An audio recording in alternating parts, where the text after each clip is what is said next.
마태복음 12장 38절에서 50절 말씀 같이 읽겠습니다. 그때 서기관과 바리새인 중 몇 사람이 말하되 선생님이여 우리에게 표적 보여주시기를 원하나이다. 예수께서 대답하여 이르시되 악하고 음란한 세대가 표적을 구하나 선지자 요나의 표적밖에는 보일 표적이 없느니라. 요나가 밤낮 사흘 동안 큰 물고기 뱃속에 있었던 것 같이 인자도 밤낮 사흘 동안 땅속에 있으리라.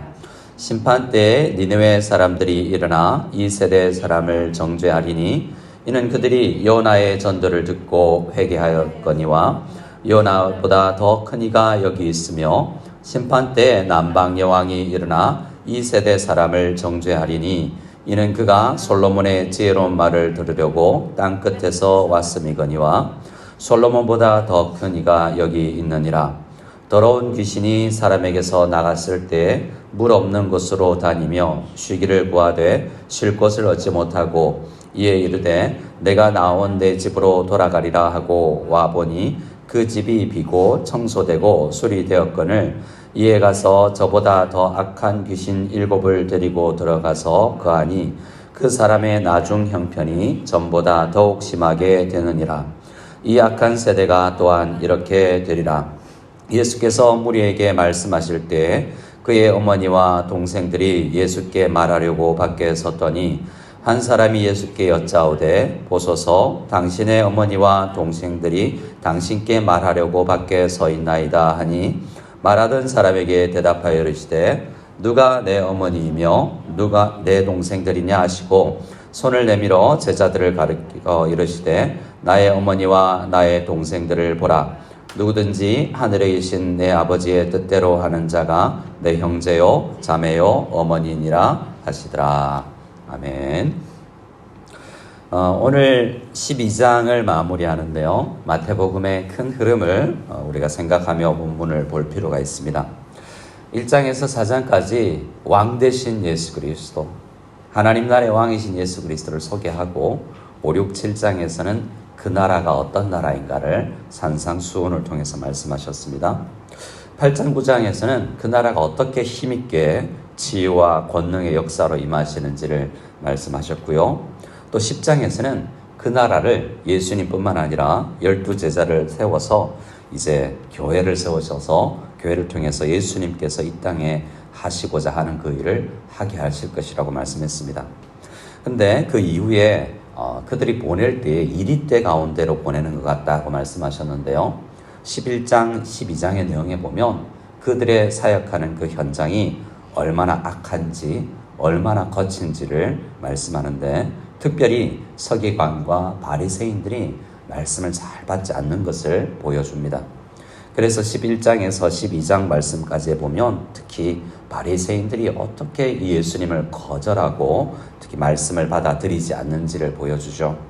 오늘 38절 말씀부터를 보면 마지막으로 다시 한번 이 바리새인들이 얼마나 악하고 얼마나 하나님의 말씀에 왕 되신 예수 그리스도의 음성에 순종하지 않는지를 보여줍니다.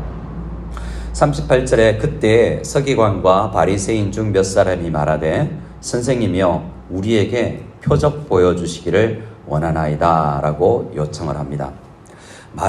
이 말만 읽으면 선생님 표적 보기를 원합니다 라는 간절한 기도로 보여줄 수 있지만 이것은 그들이 상당히 기분 나쁜 가운데 표적 보여주면 당신 말 믿을게요 라는 의미입니다. 왜냐하면 앞선 말씀의 34절에서 그들을 보고 독사의 자식들아 라고 외쳤죠. 그래서 그들은 기분이 굉장히 나빴습니다. 내가 독사의 자식이라고? 사탄과 마귀의 조종을 받는다는 말인가? 라고 기분이 나빴죠. 그러면 그런 말을 하는 당신이 진짜 선지자라면 내가 말씀 들을게요. 표적 보여줘서 당신이 선지자임을 정확하게 보여주셔요 라고 그들이 요청하는 것입니다. 근데 그런 그들에게 예수님께서 39절 이하에서 말씀을 하시죠. 그들에게 말씀하시는데 서기관과 바리새인 중 몇 사람이 아니라 전체 이스라엘을 바라보고 이런 말씀을 하십니다. 예수께서 대답하여 이르시되 이 악하고 음란한 세대가 표적을 구한다 라고 말하죠. 바리새인과 서기관들뿐만 아니라 그 당시에 이스라엘이 얼마나 이 사탄에 의해서 조종당하고 성경 공부는 하고 있으나 진정한 순종이 없는 그러한 상태인가를 설명해 주고 있습니다.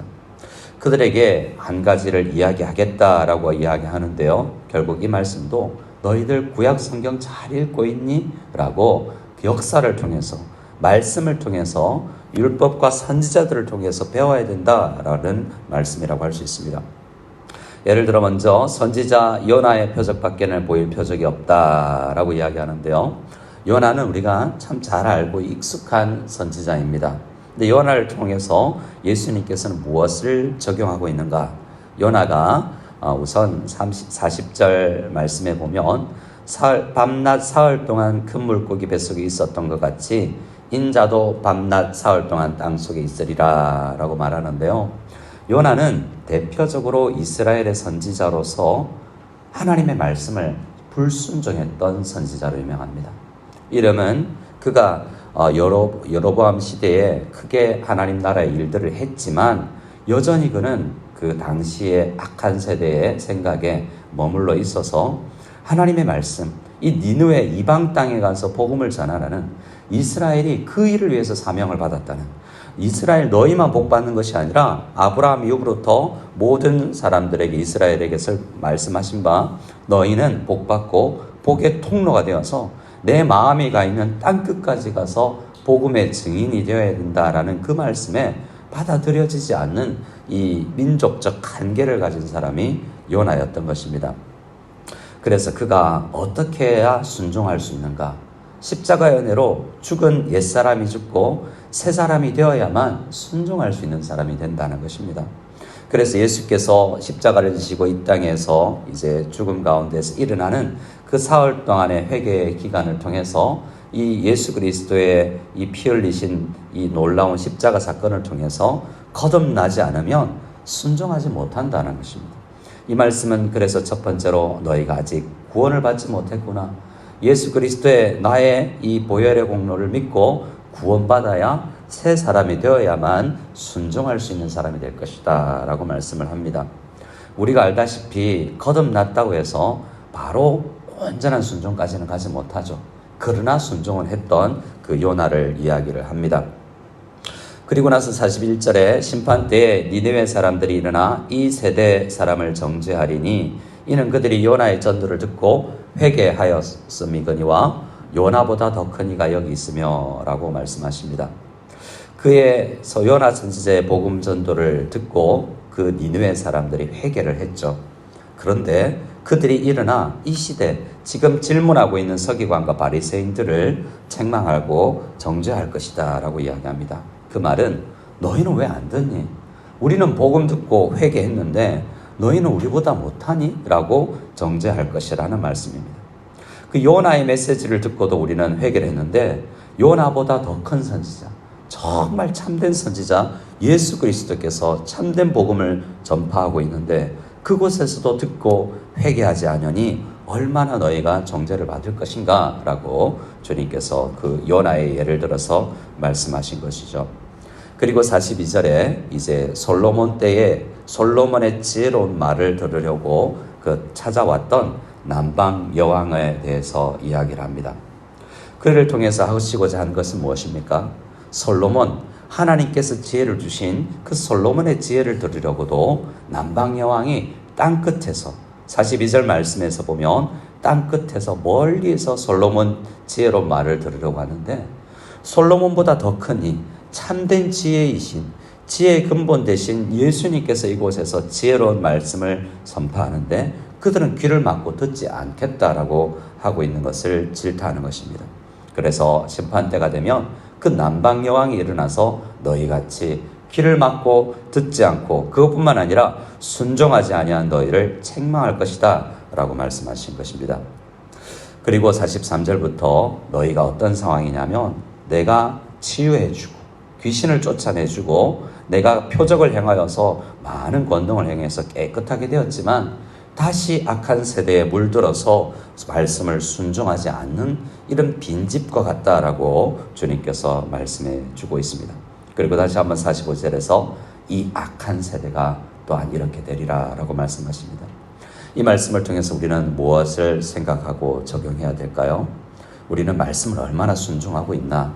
이스라엘도 하나님의 복음을 땅끝까지 전하기 위한 사명을 받은 사람들인데, 우리에게도 하나님께서 교회를 통해서, 직분을 통해서, 가정에서 분명히 사명을 주셨는데, 이 시대에 우리가 감싸야 되고 휩싸이게 되면 말씀 순종하는 것이 아니라 내 마음대로 살고자 하는 그런 시대의 사람이 되기가 더 쉽다는 것입니다.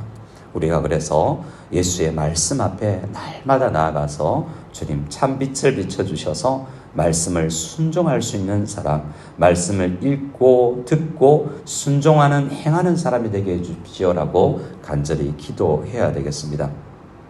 46절부터 마지막 절까지 특별히 그것을 다시 한번 요약해 주시는데요. 예수님의 어머니와 동생들이 왔다라고 이야기하는데, 친족들이 왔다고 마가복음 3장에서는 말씀합니다. 정말 예수님의 어머니 마리아까지 왔는지는 모르지만 이러한 바리새인들과 서기관들의 소문이 친척들에게 들렸고, 그들의 마가복음 말씀에 보면 그가 미쳤다 하는 소문을 들었기 때문에 예수를 미쳤다라고 생각하고 그를 잡아가려고 그를 찾아왔다는 것입니다. 그러니 예수님 가까이 있었던 친척들도, 바리새인들도, 서기관들도 예수님을 얼마나 오해하고 있는지를 보여주는 말씀이죠. 그리고 그들에게 주님께서 뭐라고 말씀하십니까? 48절 이하에 누가 내 어머니이며 내 동생이 있더니냐? 49절 50절 말씀에 우리 같이 한번 읽어볼까요? 50절 말씀은 같이 읽겠습니다. 누구든지 하늘에 계신 내 아버지의 뜻대로 하는 자가 내 형제요 자매요 어머니이니라 하시니라. 누가 예수님의 가족입니까? 요한복음 1장 12절에서는 영접하는 자 곧 그 이름을 믿는 자들은 하나님의 자녀가 되는 권세를 주셨다라고 말씀했습니다. 거듭나고 십자가 복음을 믿어서 거듭나면 우리는 하나님 나라의 자녀가 됩니다.